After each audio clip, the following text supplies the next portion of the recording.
Hi, I'm Chris, and I am Death. Hi, I'm Adam, and I have the This is the second movie. Oh. Hi, I'm Adam, and I took what was from the dragon. Yeah, and we don't podcast. But what we did do this week is forget how our intro goes and be real slow. But we also happened. I was perfect. I don't know you. Oh, okay, fine. Well, we watched The Hobbit. The second. Well, The second one. Yes. Yeah. We watched the first one like a week ago. Yes. Yeah. And that one we had opinions on, and this one we also have opinions on. But first, tea time. We're prepared this time. We have tea again. Surprise. It's English Rose. Fucking, oh, wow. We drink tea on the podcast. Have I had English Rose before? Have you given me English Rose? I don't remember. It's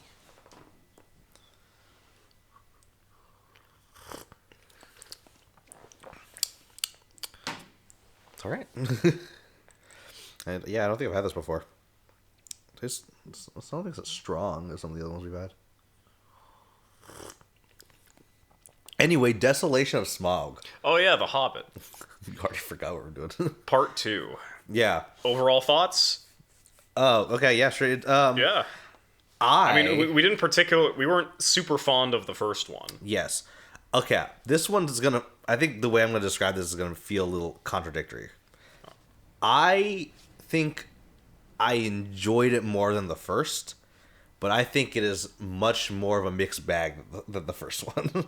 Because I feel like I can understand this one being... Because from what you've said about like the stuff from The Hobbit, the book, right? And you know, the different stuff from... You know, they add stuff in the second and third movie, right? From what I remember of the book, yes. Yes. Yeah. It does feel like, instead of The Hobbit being its own story, it does feel like this is where we start getting into, well, this is just pre-Sauron with certain scenes and stuff. If I'm remembering the movies correctly. But, yeah. Okay, yeah. Because also the pacing was a little bit weird, just because I feel like in some parts they would go to their places really easily, and then other ones they just have long-ass detours there. That could be from the book. I'm just not a huge fan of some stuff like that, like if they don't pertain to much. But I still think my enjoyment of it overall, I quite like. Like, I liked when Bilbo was talking to Smaug, right? That's the name. Smaug. Yeah. The dragon. The dragon. Worm. The red thing. The worm, the red thing, yes. Benedict Cumberbatch. Yeah. They made him go on all fours and walk around like a dragon. if my mocap memory. They surgically implanted wings and he flew around. They did, just like in Doctor Strange. Just like in Doctor Strange. How they amputated his hands so that so that he could really get into the role. Yeah. Yeah. They did do that. But yeah, I think overall though, like it just felt like they were just like mixing in a few different things that we'll get to. With like the quote unquote necromancer, that they dropped the name necromancer pretty quick. Also there's a love story, so I figured you disliked that part. But This is true. Anything love, it's bad. That's not. I don't think you believe that, but I kept looking at. Okay, well, what are your overall thoughts? My overall thoughts is that it's not as good as Lord of the Rings. This is true. It's not as good as the Twin Towers. The Twin Towers. I think the best part of the entire Hobbit trilogy is the exchange between Bilbo and Smaug. Mm-hmm. But I mean, it's not worth nearly 9 hours of content just to see that. So, well, 6 hours, because we leading up to this. And after that. Yeah. Okay. Well. Yeah, that's pretty much it. There's a lot of stuff that they added to this film because they need to pad out the runtime because they're making one book into 3 movies. Yeah, I wanted to get. I assume all the necromancer and the Azog stuff in all the movies, right, is like added, right? If I'm not mistaken. Yes, Azog in the book was a guy that Thorin fought a really long time ago, and he died. Okay. But he is canonically in there. Okay. He's just not in the Hobbit. Yeah, he's not like a prominent like movie figure. Yeah. Or not like in the book figure. I mean. And I'm pretty sure Sauron isn't even like mentioned once in the Hobbit. Well, that's why, because I thought that Tolkien wrote the ring as well. As we see, like as we get into this and the third one, like I kind of think, oh, he wrote the ring as a plot device that became the ultimate MacGuffin. Yeah. And in here, like you could see the inklings of that, but then you get like the Sauron stuff and the things in the future, and you're like, oh, like you can tell this, like they're trying to make it so that the ring becoming the end all be all is a little bit more coherent. But I think that takes away a little bit from the isolation of the story of the Hobbit, you know. Yeah, I mean, like Tolkien in the Hobbit didn't really intend for the ring to be super important. It was just sort of a way for Bilbo to get out of sticky situations. Yeah, and I really feel like you could tell, like it just, which I feel like undermines a little bit the intro of Gandalf saying that like don't underestimate hobbits. They can like sneak around and people underestimate them. And then he just doesn't need to because he can just turn invisible. Which So. which for me I'm like this is I guess for as a Hobbit trilogy as a whole and Lord of the Rings. I feel like in Lord of the Rings he emphasizes that point way better than in the Hobbit, and he started with the Hobbit. And so I think that's just him refining his writing, I think, because here it's like, oh, like this is the purpose of like why we're bringing this Bilbo into the story, and then it's kind of the ring itself undermines his place because anyone could just wear that. But in then the Lord of the Rings, like it's specifically that like people look down on them, and then they all actively have parts and actively try not to use the ring and stuff. That there's like 4 or 5 different reasons why Frodo has the ring instead of some other random fucko. Yeah, and I think that the Hobbit, like I think that with additions and changes, it already can kind of make the movie kind of weak. And then I also think from the stuff that I could tell that the Hobbit I just don't think is as tightly written as Lord of the Rings in general either. And like I know we probably shouldn't compare because this is its own story. Really, it was the first before Lord of the Rings, but no, we should compare because in almost every way possible, Hollywood wants us to think that this is the next Lord of the Rings. Because think about it, right? It was one book, but they make it another trilogy of 2.5 hour long films, starring a hobbit who is not particularly good at fighting, but finds himself in this grand adventure where there is lots of violence and danger and peril. The mystical creatures and adventure and stuff. It's just like Lord of the Rings, you guys. Yeah. Same director. Which I'm curious because since he directed both, you would think that it'd be a little bit more. Well, I mean, there is a little bit of a story behind that. Oh. So I think is that for a third movie talk, or is that like? No, we can talk about that now. It's fine. Okay. Everything's fine. Okay. These movies are like 10 years old. Nothing matters. Yeah. Also, they put in a lot more CGI in this, and I feel like I don't know. I know it's newer than like the Lord of the Rings, but I just feel like the CGI and this stuff is a lot more stand out. Bar Smaug, like Smaug and like the gold. I really like the gold physics, like whenever he would move and the gold would move. Like I thought that was all really good, but like in the second one, this is where they'd have the barrels. Yeah, so right? there's like in the CG, there's a little bit of jank. Yeah, to like some of this. like the whole barrel scenes, like going down the river rafting and stuff, and I was like, this is kind of weird to look at. Yeah, and I didn't notice this the first time I watched this through like in the theaters. 10 years ago. But when they're like when there's like a big log acting as a bridge over the river, and there's orcs shooting at the dwarves, and they're on the log, and they like take the axes and chop it in half, and they all fall in the river. Remember that? Yeah. The log that they used for that is like, it looks pretty much identical to like the low resolution textures that I would find in like first person shooters from like 2006.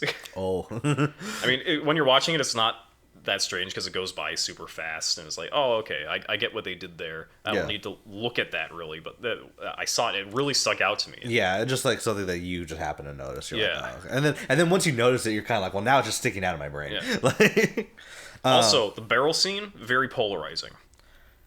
Because it is extraordinarily stupid. Yes. I'm gonna be honest, I liked it. Yeah, it was one of the more enjoyable parts of the film for me as well, even though it was extraordinarily stupid. Yes, I liked it because it was fun, and it showed teamwork between all the dwarves that I really liked. I think that for me was like, because I think I said in the first movie that I was missing a lot of like interactions and character for the dwarves, and I feel like starting with this one and third one especially, like I think that the dwarves are here. They've the arrived. Dwarves are here. No, I think the dwarves are given a lot more character, like in this movie. Like, you know, we have one like falling in love. We have what's the old one? What's his name? The old Balin. Balin is starting to like, you know, talk a little bit more about like where, you know, things should stand. And you know, I like that they start, you know, delving into them a little bit more. Like I quite like that. So okay, I want to make this clear for the record, right? Yes. I want your full honest opinion to be just completely honest and transparent on the internet. Okay. You're saying yes that you liked it when Kili fell in love with the elf lady who wasn't from the book. I like that it gave him some sort of character. So you're saying that you like the part that wasn't in the book. We got him, ladies and gentlemen.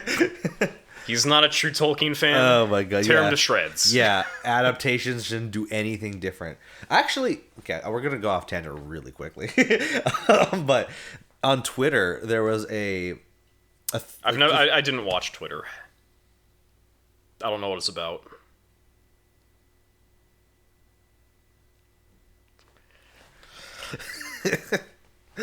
On Twitter, there was a discussion that people were doing like quote retweets about. They said, like, what are your favorite retcons? Retcons. Yeah, like stuff that they did that, you know, for anyone that doesn't know what a retcon is, it's basically a retroactive, like I don't know the proper term. What is it? A retroactive continuity. Yeah, retroactive. I think it's retroactive continuity, where they at a later point in the story they make a change to a, you know, plot point or a character motive or trait. So like, or at the very least, some kind of clarification for something that wasn't fully explained. Yeah, it's something that we're like, oh, like it, you know, retroactively, you're like, oh, this changes like how you're supposed to perceive like the story or something.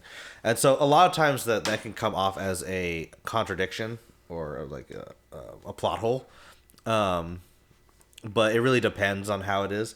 But I bring this up because of like changes like Mr. Freeze in Batman, right?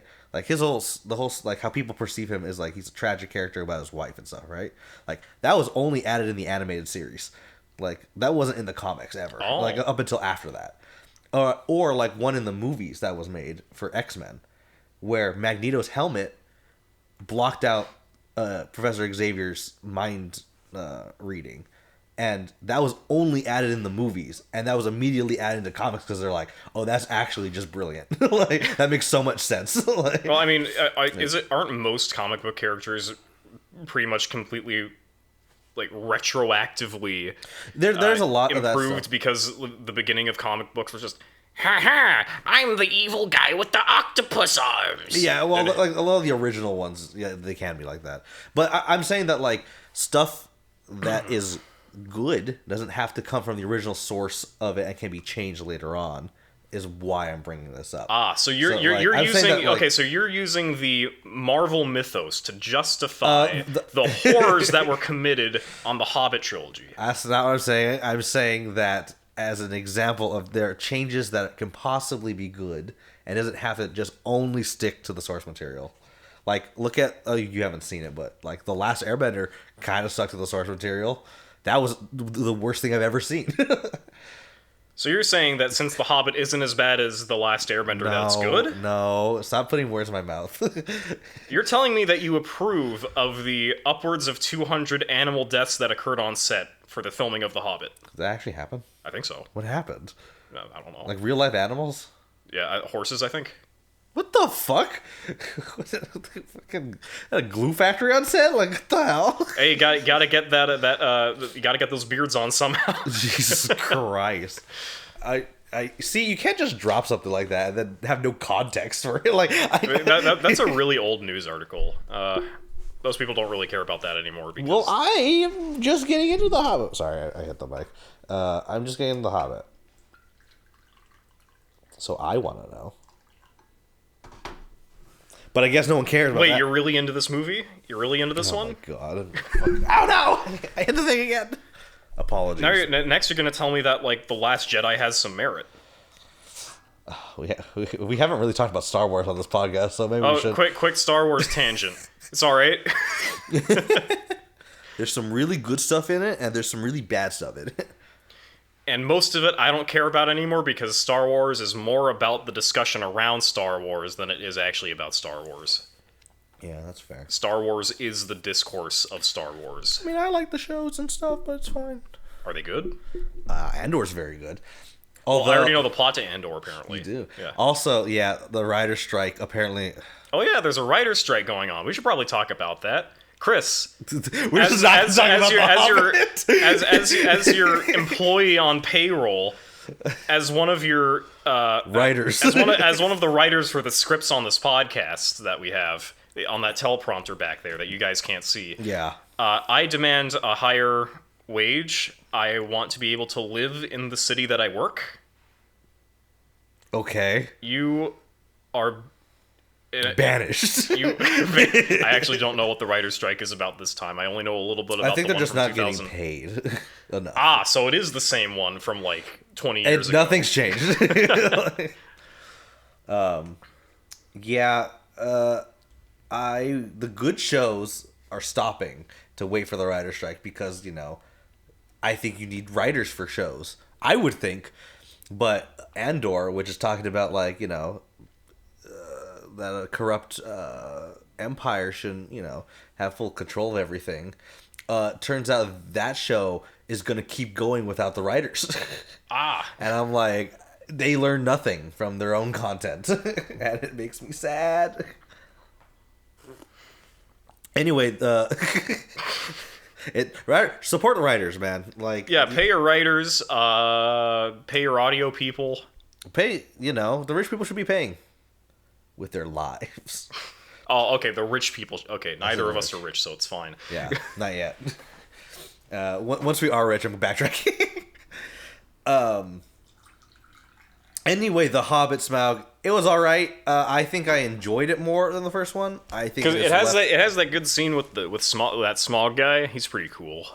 Yeah, I think it's less cohesive than the first. I think because like the first one kind of knows that it wants to be like this, like, this trail. Yeah, it's like they go from A to B to C to D. Yeah. This one is kind of like... This one we're introducing like the politics of the realm and the relationships between these different state-like entities. Yeah.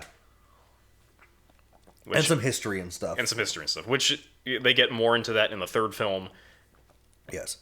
Okay, well, we did our overall thoughts, right? So do you want to just get into Smaug? Sure, yeah. We start with I don't remember where it starts. Flashback. A flashback of Thorin and Gandalf. Oh yeah, they're in the. They're in Bree. They're in Bree because Prancing Bree Pony. was in Lord of the Rings, so we have to show that. Yeah, I did notice that. I was like, I'm pretty sure this is just a Lord of the Rings callback. Yes. A call forward.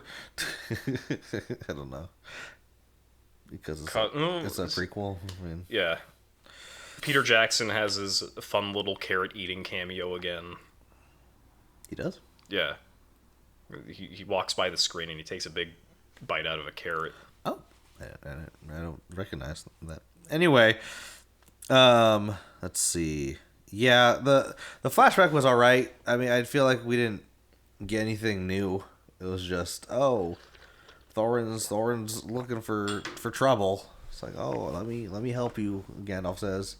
I'm kind of like, yeah, okay, why is he the first scene in the movie is one of the scenes of one of like the half the scenes in all of the trilogy where you're just like, this didn't really need to be here. Yeah. This could have been trimmed down. But the studio says we gotta make it a trilogy, so yeah, I mean, I get why they did it like monetarily, but like structurally, I'm like, you really just didn't need to do that. well, I mean, the reason they did it was for money. Because that's why I said monetarily. Yeah. Oh. A writer could have told me that's what you meant. But we don't have them anymore. So. No, we lost them in the war. It started with Harry Potter making the Deathly Hallows Part 1 and 2 because it's the conclusion, so we got to make it big and go in depth and like was it a Harry Potter thing? Yeah, Harry Potter was the first one to do that trend because it was like, are you sure it wasn't Twilight? I don't know which came out first. I think Deathly Hallows came out first. A writer could tell us about this. Yeah, a writer could tell us. They could fact check this. We don't have that, though. But I saw this and they're like, oh, shit, we got to make the Hobbit 2 parts. And then the studio's like, okay, but what if we make it 3 parts and make it like Lord of the Rings 2? Yeah. They're like, and we'll get Guillermo del Toro to do it. And then he refused. So, all right, we'll get Peter Jackson to do it. Did he really refuse? Yeah. Oh, my God. Or he couldn't do it or something like that. No. We love Guillermo del Toro. Yeah, I would have really liked to see a Guillermo take on Middle-earth. That would have been really cool. Okay, anyway, I was wondering why Gandalf was like, yeah, I want Smaug dead. It's like, why? Like, he just talks about, like, there's dark beings afoot or whatever. Like, I feel like this movie really focuses on, like, there's some darker entities at play. And I feel like it really undermines Smaug. Yeah, like, a lot, and I really don't like that. Like, because in the first movie, I feel like they build up like, Smaug is like this really powerful being and stuff, and then the second and third one, they kind of just really undermine him. So I'm like, well, I mean, in the book, there just isn't any other dark force at play. Well, it's just the dragon and the other players at play. The other players at play, yes. Yes. Okay, fast forward, we're a year in and Bilbo and everyone is walking around and traveling. They encounter the skin changer, who's a bear sometimes, and he's the last of his kind. He shows up like one more time in the trilogy. I kind of like the bear guy because he's like, I hate dwarves, but I hate orcs more. And yeah. Like, whoa, dude. I did like that line too, but like his voice is really good for the delivery of that line, and it's like, oh, he was a slave, but now he's not because he fought his way out. It's okay. That's kind of a cool little quick thing. Yeah, but although it didn't really need to be here. It also did make me wonder. I feel like I think I've mentioned this before, but like these type of tropes in media where it's like this one guy like Azog and all these other people were like scared of, and they didn't want to like fully like encounter full on. And I'm like, you had tons of you before. How? Okay, that was louder than my original, but that's fine. Yeah, like the skin changer was like he's powerful. They are scared of him. Like it's hard for them to fight. Even the next time he shows up, like later in the trilogy, he's like strong as shit. I'm like, and they supposedly took down like an army of them, or like not an army, but like a family of them. And I'm like, huh? Like that stuff always like sticks out in my mind where I'm like, oh, they defeated this really powerful being, and now that there's only one of them, they're stronger. Like, we can't do anything. It's like, Well, it's simple supply and demand, Chris. If there's fewer of an item, the more valuable it is. Therefore, the demand versus supply, it's not. that's valid. That's nothing to do with strength. Strength is value, Chris. Yeah. Well, it's like a. Have you learned nothing from the history of the world? You know what is kind of, that trope is really? It's like in a fairy tale, where this like the allies would gang up on the one villain. There's like 4 of the allies and they all lose, but then if they just do a 1v1, they win. That happens in fairy tale a lot. It's really dumb. I hate this trope. Like the show of fairy tale. Okay. Not in fairy tales. In the show anime fairy tale. Yes. Manga. I hate it. I hate it. And they have it here with the bear. And it bothers me. I don't like it. Even Gandalf ran off. Like, come on. Anyway. Where are we? Yeah, they get help from the bear guy and they go to the forest with the spiders. Yeah. High feels? What am I write down here? I put the pacing feels weird at this point. I don't know why I put that, but I guess I felt it was too fast or too slow. I don't know. Beware the Mirkwood. It will make you hallucinate. What do you know, old man? Oh no, I'm hallucinating. Wow. Wow. Yeah, you're right. We can't write good jokes anymore, Chris. Our writers are gone. Our writers are gone. Where'd they go? They're striking.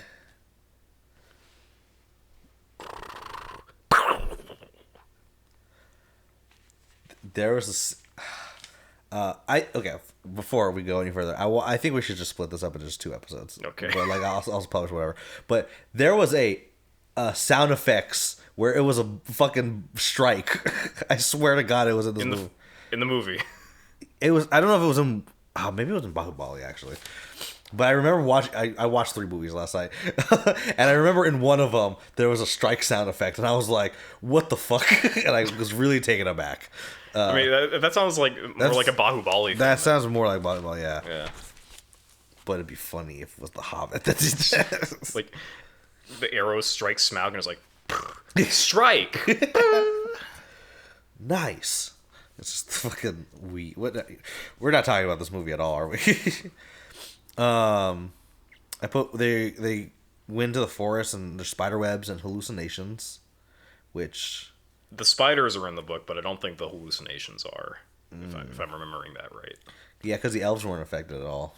Yeah. I was like, you know what? Yeah. Yeah. Why weren't the elves affected? It's just because they're like magic bullshit. It's because they're taller. Oh, you know what? Okay, so I don't know where. There's actually this story that I don't remember the specifics of, so it's probably not even true to begin with. Okay, but we're gonna say it. Yeah, I'm gonna say it anyways because it's kind of relevant to what you're saying. Uh-huh. There are these scientists who are exploring this like not like a crater, but like a sort of a low area in a mountain. Mm. And there was sort of like this. It was kind of steamy in there because it was a volcano or something. I don't remember the specifics. Yeah. Okay. Yeah, but they were collecting samples, and then one of the scientists bent down to go grab a sample or tie his shoe or something. Oh, and then he died this, yeah. because it was sulfuric gas. Yeah, it was like low to the ground. Yeah, it was low to the ground, and then the guy behind him was just like, "Oh." I don't know that, but yes, I think I did hear the story where. Yeah. But you know that guy who lived? He lived because he was taller, and he didn't bend down. Yeah, that's what I was hinting at. Yeah, where it's like maybe the hallucinations, like because when Bilbo got when top, Bilbo goes up to like above the canopy, he's good. It's implied it's because of the sun and shit, but like maybe it's because they were above the gases. Maybe because all the people there were short that were affected. Maybe.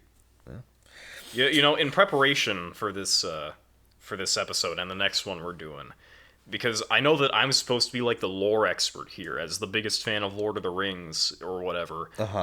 So I didn't reread the book, The Hobbit, but I did watch the Rankin and Bass film from 1981 or something, Oh, which is supposed to be more pretty accurate. book accurate. Okay.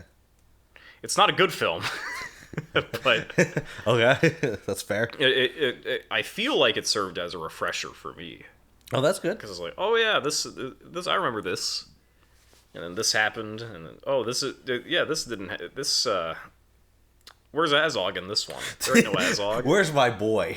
Where's that elf lady whose name I don't remember? Her name is Tariel. Yeah, Tariel. Tariel. Or whatever. Tariel. That's funny that she's not in the book because she's supposedly so important to Legolas. Is Legolas in the No, book? Legolas is Okay. not in the book. Okay, yeah. Because I'm not even sure if he's like from that elf kingdom. I'm pretty sure he's supposed to be from another one. well, that's why. Well, okay. In the third one, we'll get into it because I have more to say about the third one than this one, to be honest. Anyway, let's go back to Smaug stuff. I did like Bilbo. Okay, this is probably an added scene because I don't know if in the original book where the ring corrupted Bilbo at all. Do you know if that's I don't believe so. No. okay? I like that addition, because stuff later in the third one, but basically, talking about like what gets corrupted and what doesn't and stuff, and I like that like the ring is already showing like Bilbo this like honorable guy and like helpful person, like it's already kind of getting to him because he kills like a baby spider or something like that was near to the ring. I kind of like that scene. I don't know, like it's Oh yeah. Well, I'm fine with it, I guess. but I But just, I just like the idea that it's like it's already kind of like getting to it or to him about it personally, but yeah, I put fucking Legolas because this is when they all meet, and then I was like, oh, one of the dwarves is Gimli's dad. I don't remember. yeah, that's not. Yeah, I figured, but I was just like, I didn't even remember the dwarf's name. Like I was just like, they said Gimli. I'm also pretty sure that Gimli's supposed to be like a prince for a dwarf I thought kingdom. so, yeah. So it wouldn't even make sense for him to just be the son of this random guy. But Could have been, yeah. I mean, Legolas is here now, so everything's out the window. Everything's just who cares? Is it true that Legolas is the son of a king though? Yeah, he's an elvish princeling Okay. from somewhere. Okay. Maybe But that wasn't necessarily his dad. Or was it? maybe I don't know. I don't know that one. Okay. Our writers aren't here anymore, so I can't tell you. I don't own any books anymore. Yeah. They've all left. Yeah, this is the Woodland Realm. Thranduil is the king. Legolas' dad. They wrote down like during the capture and stuff. They talk about great serpents of the north. Are those also like? What does that mean? I think the Great Serpents of the North is. I think that's just supposed to be foreshadowing for like the worms that drill through the mountain at the end. That's what in the third movie. In the third movie, which are not in the book. Okay. Because I know they reference Smaug as a serpent a few times. Yeah. So I was like, oh, is this like a dragon thing or like a worm thing? And it's like It was both. but like worm with an guess. O or worm with a Y, like Worm with a Y. yeah, Weirm. worm. Like I mean, No, like worm with a U, Chris.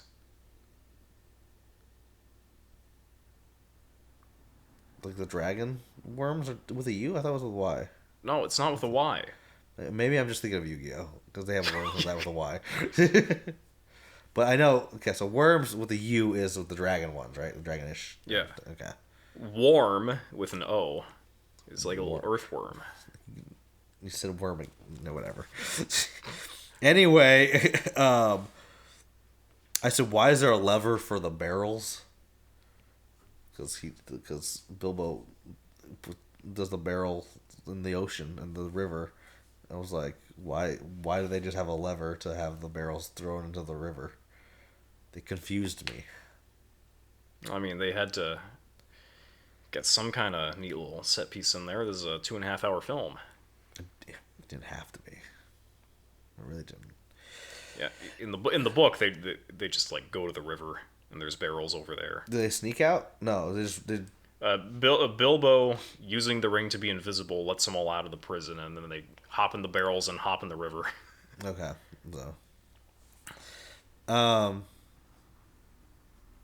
let's see. And they float all the way down and they get out of the barrels because they hit Lake Town. Yeah, and we already talked about the barrel scene. I liked it. I thought it I was like fun. the barrel scene. Yeah. It's really stupid.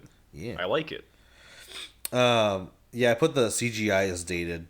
Then I did like the one long shot with the one guy like going up and down on the different sides of the orcs, and then he crashes, and then he just sticks out his arms and just starts like hacking. I was like, that's fun. I like that a lot. Yeah, it's very good. Turn your brain off entertainment, Chris. I'm not gonna deal with you right now. Then we Very, go like a soft zoom in the edit for that. Yeah. To who? Both of us? Back to Gandalf. Yeah, what is he doing during all this? The dwarves got captured. He goes to a prison and finds that all 9 of the ring wraiths have escaped. Oh yeah, interesting thing here. So they would have not been called ring wraiths at this point. I'm pretty sure they would have just been called the 9, or the ghosts, maybe the Nazgul, but they're called ring wraiths because they were chasing the ring. Yes. 50 years from this point. Yes. Also, nothing about this is in the book, so it doesn't count. Yeah. Does it count? It doesn't count. It counts in the movie. It's not real, Chris. It counts in the movie. It's not real. My stomach just growled, and I forgot that I have a bag of get your Pop-Tarts. It's fine. I'll get it after this one. I think it was very funny that they kept referring to Sauron as the enemy. The enemy has returned. That's right. I was like, what the fuck are you saying? Like this isn't like Top Gun where they had to refer to Russia as the enemy. Like this Sauron's not real. Like, oh my god, I found that so funny. Yeah, but who was Sauron, Chris? He was never a necromancer, it turns out. He was a blacksmith. Yes. And from Rings of Power you're talking about, yeah. It's canon. There's a lot of just conflicting like ideas. I mean, they technically don't conflict that much, but like it's just you can see that they're not super cohesive like throughout all the Lord of the Ring properties in the visual media, at least. The books is probably better, but well, in the books, just all of these conflicts didn't really happen. It was just kind of like, oh, this might have happened. And then there's like Lord of the Rings happens, and it's like, oh, we go into detail here. But then for anything before that, it's just like, oh, we don't really know. Well, there were these big events that happened. There was a war here. There's a war there. You know. Oh, yeah. There was Numenor was there, and now it's not. Yeah, that happened. They don't talk about Numenor here, which is fine. Like in Lord of the Rings, they barely even mention it. It's like, oh, the light of Numenor is gone. They did say that. Anyway, we meet this guy Bard. Bard. Yeah. My boy Bard. Who makes a lot more sense in the book. Oh, what do you mean? He's just the captain of the guard. Oh, of Lake Town. There isn't any like family shame or something. There isn't any family shame. There isn't any fucking like a master. Like there is no master. There is no discount Grima Wormtongue.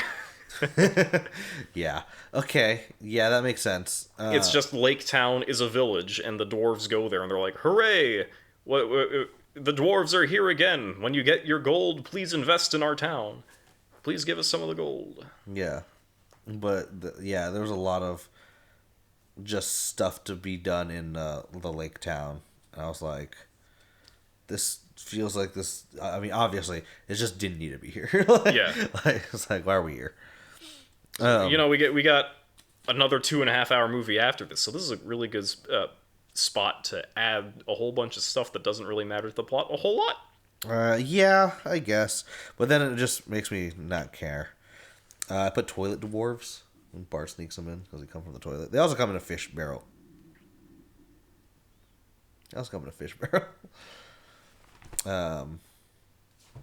There's a dwarvish windlance that I thought was being shown as foreshadowing to kill Smaug.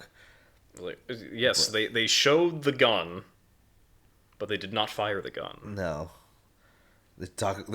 Yeah. It's like Chekhov's gun, except they show the gun and then just only use the bullet.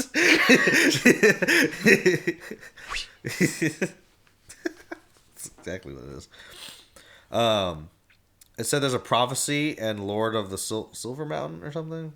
I don't know if it's Silver Mountain, but it is Silver. Oh something. Yeah, there's a prophecy here. Is there a prophecy in fucking the books? Not for Lake Town. Like, but they talk about like the dwarves like coming back and. I don't remember. Yeah, because I'm like, they didn't really like do anything with the prophecy. They said, "Oh, there's a prophecy," and then nothing happened. Like, I mean, like the story happened, but like it didn't amount to anything as a prophecy. I think. You know, they could have been super meta about it, and they thought, "Oh, the prophecy is actually the script, the screenplay."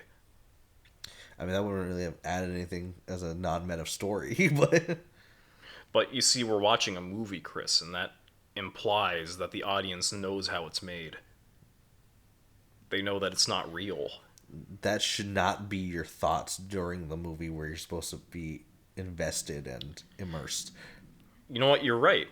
It's almost like this wasn't very good. Let's see. Kili is dying because he got stopped. He got shot by an arrow. And so he's suffering, I guess. And then the elf lady comes and she's like, "Oh my god, Kili." Oh, we're not there. Well, technically. Right. I mean, at this part of the movie, oh no, it's yeah, kind of like whatever, because none of it matters. Yeah, no, you're right, because they kind of just like Bard's like, "Oh yeah, stop them, they're bad for us," and then everyone's like, "Nah, they're fine," and then they kind of do. They both sides do like a 180 in the third movie.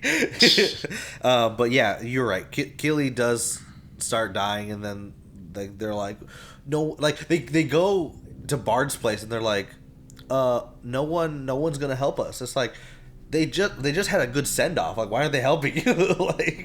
like the sense, like all the city just isn't caring, and I'm like, but why? They just gave them supplies to go and fight Smaug. They're not even gonna help the allies at all. I thought that was weird. But yeah, we got. Oh, right. Well, the other guys, the other dwarves are setting out. They find the town that was first destroyed by Smaug, outside of Erebor. I forgot what the city's called, but they said this is the Desolation of Smaug, and I'm like, that's the title of the movie. That's why we're here. There's Dol Guldur. And oh yeah, that big castle thing. Yeah, that they only show, but nothing ever happens with, other than the armies came from there. Yeah, so Dol Guldur is not in the book, and when you're watching it, especially in the third movie, you can tell that it wasn't, because why would the Lake Town people choose to live in Lake Town instead of at the castle? I mean, the orcs are there. Oh yeah. You know what? That makes sense. Well, I'm not a writer, so I wouldn't have figured that out. Why are they living so close to an orc army? I guess. You know what? That's the better question. Yeah. Yeah. Okay. So we're getting to Erebor. They do the secret moon thing, right? Where's the door? It's not here. Aw, fuck.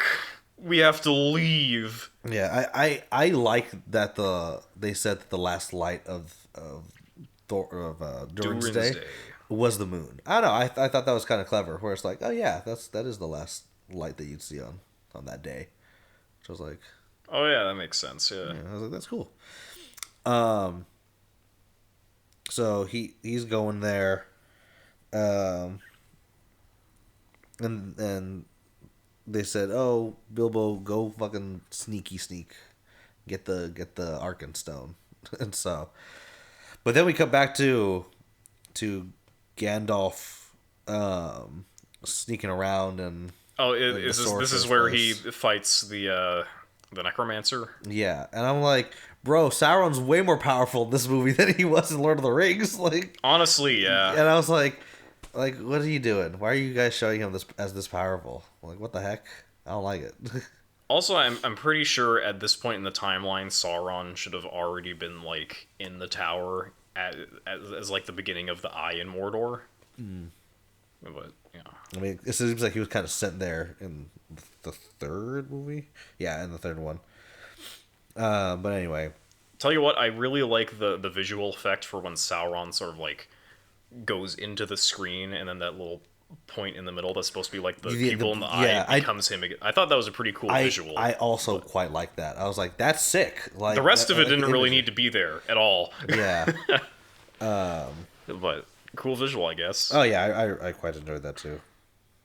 I literally put, I did like him being the pupil, though. Sauron in the eye. We agree. You and me, we're not so different. You and I, Sauron, I see. Do you see what I did there with my eyes? Nah, he's on something. I put the gold effects are great. I thought all the gold moving around. Oh yeah, in the Smaug like, scenes. Yeah, it felt like for me like this is where they refined the digital effects. I thought it looked really cool. I also felt that like the gold effects didn't really mesh well with the rest of the film. Like if you take it just by itself, it's really cool, but it also just kind of like, oh, this looks very, very different from anything else in this movie. So yeah, it feels a bit out of place to me, but it is because it's mostly CG. I mean, I'll take it because it's like the good part of the movie. Yeah, I'll take it because it's good.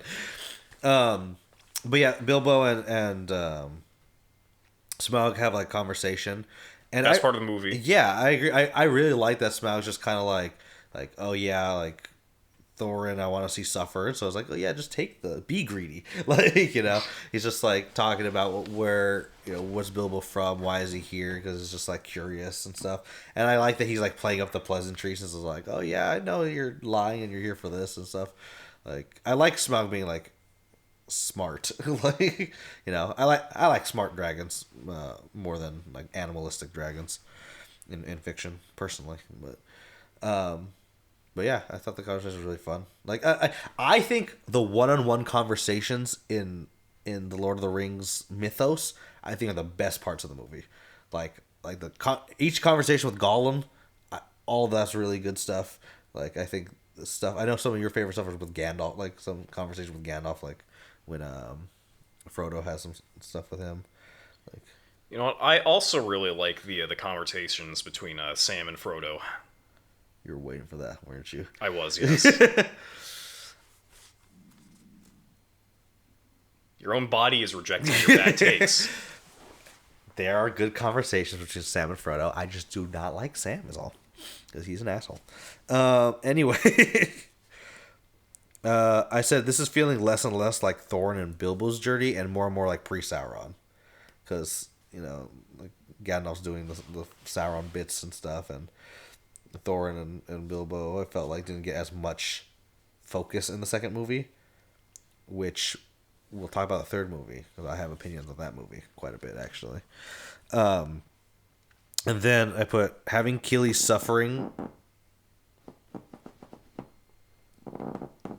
You need to stop. Having Kili's suffering, like when he's poisoned and stuff, like juxtaposed with like the other group with Smaug, I felt really undermined Kili's suffering because I was like, I do not care that he's going through this shit when they're fighting a dragon that they've built up. I was like, this is so this should not be near each other. And I felt like going on to the Smaug bits, I felt like the fight with him was a little long. Yes, I also thought that. But I did think some of the stuff was fun. Like when they poured gold on him, I was like, that's cool. Yeah, it's like, oh man, that's like symbolic and stuff because it's like the gold is drowning him. Exactly. It I fits quite with like the theming of the movie. How then Thorin later is like, oh, the gold madness. There's too much gold, and now I'm an evil person. That's in the third one, but yes. Yeah, it fits like thematically. And Yes, stuff. it does, and I like Yeah. that.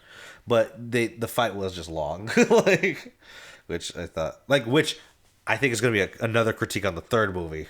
The fighting was just long. I put Super Saiyan Smaug because he was covered in gold. Yeah. I put Super Saiyajin Smaug. I really like my United States $1 Super Saiyan coins. Yeah, I love those too. Anyway, You like these Super Saiyan microphones? Anyway, the at the end of the movie, like Smaug's like, I'm gonna burn down this village, and then Bilbo's like, Oh no, Oh, no, we've stop. unleashed the desolation of this smog. yeah, he's like, what have I done, or what have we done? And then he just goes off. He's like, I am death. Congrats, you did it, you guys. You got Smaug out of the fucking the ruins and onto innocent people. Congrats, you guys did good. And that's the end of the movie.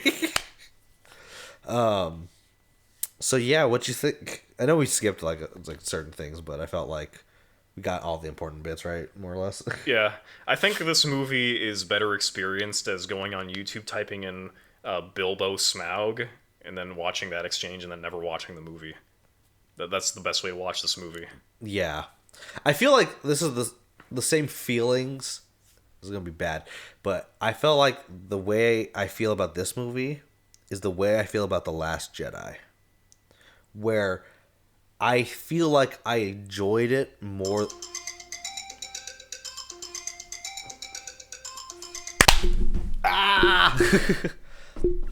Where I feel that, what's it called? In hindsight, like the movie has a lot of flaws when I talk about it, and I'm just like, oh, that's not that great. But I still feel like I enjoyed it more than, I should, quote unquote, should, or how other people enjoy it. Because I know a lot of people like shit on, I assume, this movie, and I know they shit on The Last Jedi. And I think I enjoyed it more than most people. But I know when I talk about it, I'm just like, oh, there are problems. That's why I kind of prefaced this episode with, like, I enjoyed it more than the first, but I think it is worse as a movie. Because I think just the bits in it that I really liked, I quite liked. And so I think those were able to, like, carry me through the movie a little bit. But anyway, your just the concluding thoughts, I guess? My thoughts are pretty much exactly the same. It's not as good as Lord of the Rings. What about the first Hobbit? Oh, the first Hobbit, I liked the scene with Gollum. I'm saying comparing this to that. Oh, yeah, okay, you know what? In the Hobbit, in the first one, there were 2 scenes I really like. In this one, there's 1 scene I really like. Therefore, the first one is better. Yes. There we go. I don't know what to say. I don't think the writers knew what to say for this movie, because they were forced to make 3 movies out of it. Yeah, They didn't get paid enough, just like we don't pay our writers, which is why they left. Yeah, I don't pay my writers, and I don't podcast. Thanks for watching. Click subscribe. Click the like. Watch all our videos. Subscribe to our Patreon so we can hire our writers back. All right, we're ending here.